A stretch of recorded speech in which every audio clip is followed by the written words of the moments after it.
Bismillahirrahmanirrahim. We are now on the outskirts of Madinatul Munawwara. This area is outside the sanctuary of Madinatul Munawwara, which is known as the Haram al-Madani.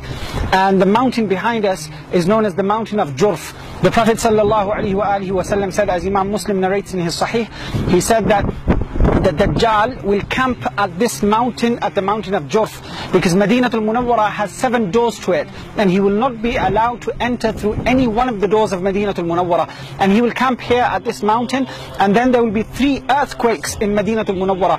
And every time an earthquake occurs, the munafiqs, the hypocrites of Medina, will be thrown out, and they will come here to the mountain of Jurf, and then they will join the Dajjal's army. And he will point out to the masjid and the haram of the Prophet ﷺ and say to his people, look at the white palace of Ahmad ﷺ. And the scholars have said that the masjid of the Prophet ﷺ has never been more whiter than what it is now. So it indicates that the time of the end, or the end of time, is very close. And this is that place outside Madinatul Munawwara.